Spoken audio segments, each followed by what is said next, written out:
कोशिश करें कि अगर कोई छोटी मोटी गलती आपके पार्टनर से हो भी जाती है तो आप उसको नज़रअंदाज करें, बार बार उसको ये रियलाइज़ ना करवाएं कि यार तूने उस टाइम पे ये गलती की थी, तुमने ये किया। अक्सर हमने कई बार ये देखा है कि रिलेशनशिप में कुछ ऐसी बातें हो जाती है जिसकी वजह से रिलेशनशिप टूट जाती है, और इस रिलेशनशिप के टूटने की सबसे बड़ी वजह होती है एक दूसरे के इमोशंस को नहीं समझना और सामने वाले के दिमाग में क्या चल रहा है ये नहीं समझना। आज हम यही समझने की कोशिश करेंगे कि अपनी रिलेशनशिप को कैसे मजबूत किया जाए और क्या किया जाए कि हमारे रिलेशनशिप आने वाले टाइम में एक लंबे समय तक अच्छे से चलती रहे और हमारे बीच किसी भी तरह के झगड़े ना हो। अक्सर दोस्तों हमने कई बार ये देखा है कि हमारी रिलेशनशिप तो बन जाती है लेकिन उस रिलेशनशिप को लंबे समय तक बरकरार नहीं रखा जा सकता, और उस रिलेशनशिप में कई बार इतने झगड़े होते हैं कि उन झगड़ों को संभाला नहीं जाता है और उसके बाद में अंत में होता क्या है कि वो जो रिश्ता है वो टूट जाता है। इस रिश्ते के टूटने की दोस्तों आज हम वजह समझेंगे कि आखिर ऐसा क्यों होता है, आखिर दो कपल्स के बीच में झगड़े क्यों होते हैं, आखिर दोनों के बीच में ऐसी कौन सी बातें हो जाती है जिसकी वजह से वो एक दूसरे से एक टाइम पर नफरत करने लगते हैं। जो लोग पहले एक साथ जीने मरने की कस्में खाते थे उसके बाद ही उन लोगों के बीच में कुछ ऐसी बातें बिगड़ जाती है जिसकी वजह से वो एक दूसरे से इतनी ज़्यादा नफरत करते हैं कि वो जो रिश्ता है उनका टूटने की कगार पे आ जाता है। कई बार तो ऐसा देखा गया है जो शादीशुदा रिश्ते होते हैं उनमें भी इस तरह की बातें हो जाती है जिसकी वजह से उनका जो रिश्ता है वो कोर्ट तक पहुंच जाता है और वहाँ पे जाके ये डाइवोर्स तक बात पहुंच जाती है। आज दोस्तों हम ये समझने की कोशिश करेंगे आखिर अपनी रिलेशनशिप को कैसे अच्छा किया जाए और किस तरह से अपने पार्टनर के साथ में बातचीत की जाए, किस तरह से अपने पार्टनर के इमोशंस को समझा जाए, किस तरह से एक दूसरे के रिश्ते को मजबूत बनाया जाए। सबसे पहले दोस्तों आपको अपनी फीलिंग्स को सामने वाले को बताना आना चाहिए। आप जो महसूस कर रहे हैं, आप जो अंदर ही अंदर सोच रहे हैं उसके बारे में आप अपने पार्टनर को बताएं। आपके अंदर कौन सी थॉट चल रही है, किस तरह के विचार चल रहे हैं, आप अगर उन सभी विचारों को अपने पार्टनर को बताएंगे तो आपका पार्टनर आपको समझने की कोशिश करेगा और वो आपके साथ उसी तरह से बिहेव करेगा। लेकिन अगर ऐसा हो कि आप अपने पार्टनर को अपने इमोशंस, अपनी फीलिंग्स या अपने थॉट जो भी आपके दिमाग में चल रही है आप नहीं बताओगे तो वो आपके बारे में कुछ भी नहीं जान पाएगा, और वो आपके बारे में जब कुछ नहीं जान पाएगा तो वो ये सोचता रहेगा कि यार आखिर जो मेरा पार्टनर है वो किस तरह से सोचता है, और वो आपके बारे में ये सोचता रहेगा कि जो मेरा पार्टनर है, जो मेरे साथ है, आखिर मैं उसको कैसे जानूं, कैसे समझूं। वो सारा दिन इन्हीं बातों में निकाल देगा, लेकिन आप दोनों के बीच में इस तरह की थॉट प्रोसीजर के ऊपर कोई बात नहीं होगी। और जब आपके बीच में इस तरह की विचारधारा के ऊपर कोई बात नहीं होगी या आप एक दूसरे के इमोशंस को एक दूसरे को नहीं बताएंगे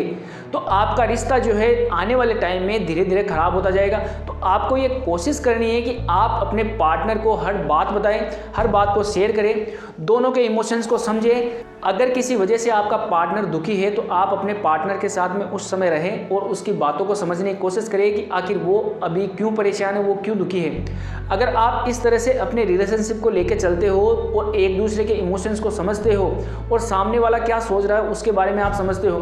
तो आपकी रिलेशनशिप को आप मजबूत बनाते हो। अगर आप किसी रिलेशनशिप में हैं तो आप ये कोशिश करें कि छोटी छोटी फालतू बातों पर बिल्कुल भी ध्यान ना दें, क्योंकि अगर आप अपने पार्टनर की छोटी छोटी फालतू बातों पर ध्यान देंगे तो आपके बीच में ज़्यादा झगड़े होंगे या आपके बीच में ज़्यादा प्रॉब्लम आएगी। आप एक दूसरे को ठीक से नहीं समझ पाएंगे और आपके बीच में इस तरह से बातें बिगड़ती जाएगी कि आप उन बातों को नहीं संभाल सकते। तो कोशिश करें कि अगर कोई छोटी मोटी गलती आपके पार्टनर से हो भी जाती है तो आप उसको नज़रअंदाज करें, बार बार उसको ये रियलाइज़ ना करवाएं कि यार तूने उस टाइम पे ये गलती की थी, तुमने ये किया था, तुमसे ये हो गया था, मैं तुमसे परेशान हूँ या मैं तुमसे इस तरह से हूँ। आप अगर इस तरह की कोई भी बातें करते हो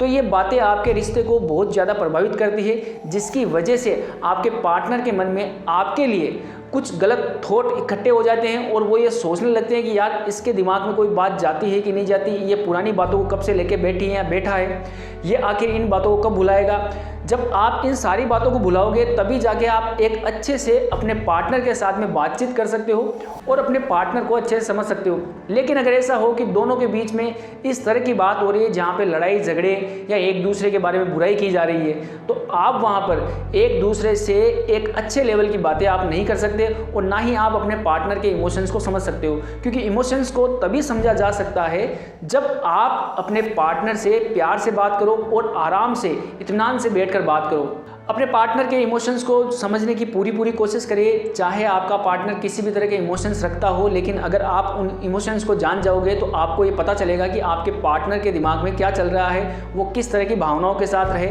और उससे अभी किस तरह से बातचीत करनी है। क्योंकि आपके सारे प्रॉब्लम का जो सॉल्यूशन है वो आपके पार्टनर के इमोशंस, फीलिंग्स और थॉट को समझने के बाद ही हो सकता है। अगर आप ये सोचते हो कि आप किसी बात को लेके या किसी प्रॉब्लम को लेके या किसी डिस्कशन को लेके, या मान लीजिए आपके बीच में कोई झगड़ा हो रहा है, उस समय आप ये सोचो कि मैं अभी इमोशन समझूं, तो ऐसा पॉसिबल नहीं है। जब आप इत्मीनान से रहो और आपके बीच में अच्छा टाइम चल रहा हो, उस समय एक दूसरे के इमोशंस को समझें और जानें कि आखिर मेरा पार्टनर किस तरह की फीलिंग्स रखता है। अगर आप एक दूसरे को इस तरह से जान जाओगे तो आप अपने रिश्ते को बेहतर बना सकते हो। कई बार ये देखा गया है कि कुछ रिलेशनशिप में दोनों के बीच में जब कोई झगड़ा हो जाता है तो दोनों ही पार्टनर एक दूसरे से बातचीत करना बंद कर देते हैं और वो ये कहते हैं कि आज के बाद इस इंसान से मुझे कोई रिश्ता नहीं रखना, और वो उस रिश्ते को उस टाइम तोड़ देते हैं। आप जरा खुद सोच के देखिए कि आपके बीच में जिस बात को लेके फिलहाल कोई बहस हुई है या आपके बीच में कोई झगड़ा हुआ है, अगर आप उस झगड़े की बात को लेके या उस प्रॉब्लम की बात को लेके जब तक एक दूसरे से आराम से बैठ के बात नहीं करोगे, तब तक तो वो झगड़ा ही बना रहेगा। लेकिन अगर आप ये कोशिश करते हो कि आपके बीच में कोई बात बिगड़ी है और उसके बाद में अगर आप एक दूसरे से बात करते हो और उस झगड़े का सॉल्यूशन ढूंढते हो,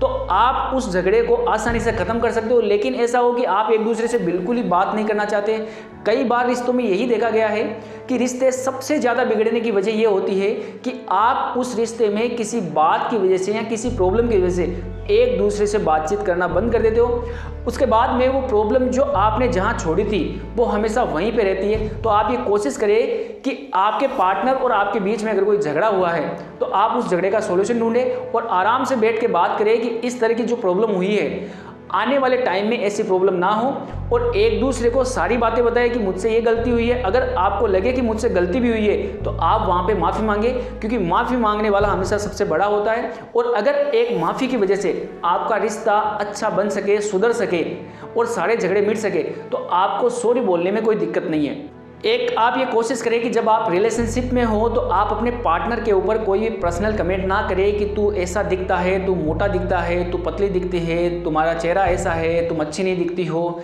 या तुम